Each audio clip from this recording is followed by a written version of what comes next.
everyone, Eric Rossi, the guy with the eye here. Wanted to give you the quick preview and the official announcement of the Nikon D7500. It finally came out. For the past couple days. Nikon rumors and a bunch of other sites were pretty much getting all this information, and we saw some pictures and everything, but it is fully official with the Nikon press release. The D7500 just came out. This will be replacing, maybe, the D7200. So the D7500, pretty much you can pre-order it, I think today, I think is when I heard. It will be about $1,250 for the body only. And the interesting part about this is, like, it's basically a mini D500.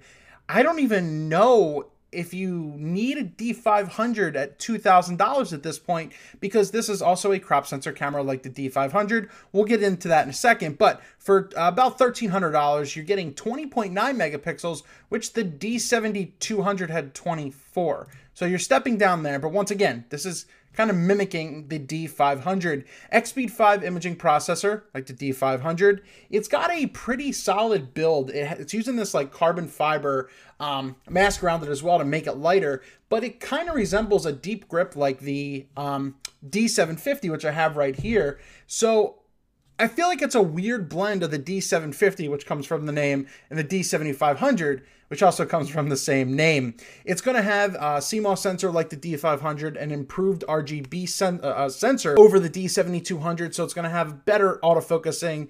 Pretty much is going to match the D500. You're going to hear me say that a lot. High speed, 50 shots per 8 frames per second when you're shooting 14-bit RAW, which is very good, and it's going to be 100 JPEGs in that same time as well. It's going to have snap bridge. That's been improved. Some people still have issues with it, so keep that in mind. It is going to have a tilt touch screen.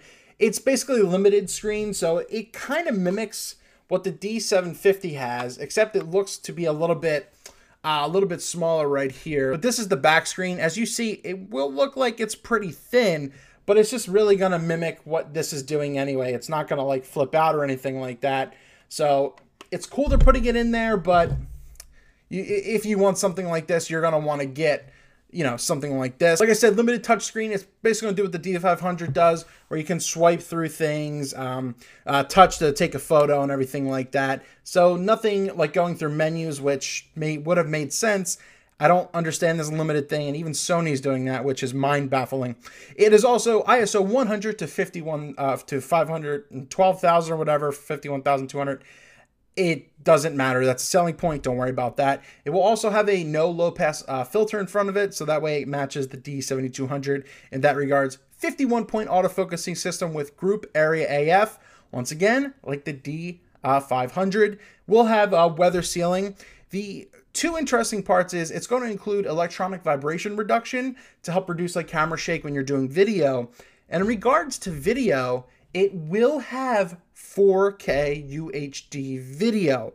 It's not the best 4K, but it will mimic the D500, and you will also get a crop as you're using the 4K on top of the crop you already have. And that was my issue with the D500 when I was testing that out in New York. I'll link that review down below so you can see what I'm talking about, is that you got a crop on a crop, and it hurts because on a crop sensor, you're already being kind of screwed over in that regards. It is going to use a new battery, the ENEL15A.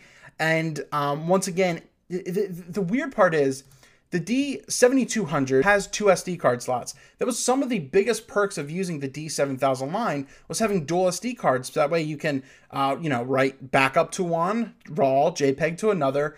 But the D7500 only has 1 slot. I am a bit baffled by that. And once again, it kind of mimics how the D750 looks in a little bit. I like the ISO dial being right there. But losing that slot is actually a big deal, and they didn't really give an explanation why. They're saying that your battery life is improved. So that's literally everything about this camera. I think it's promising. I think they're kind of shooting themselves in the foot with the D500, in my opinion. Be it this does 8 frames per second, the D500 does 10 frames per second. I don't know. I haven't tested the D7500, obviously. This is just a preview video, but I will do my best to get hands-on with this to see what it does and if it really stacks up against the D500. But they interestingly dropped a few things, like the SD card slot and a couple things. that should have stayed in this camera. And this was Nikon's chance to really kind of do something different with their line, especially with Canon putting out dual pixel and everything in their cameras.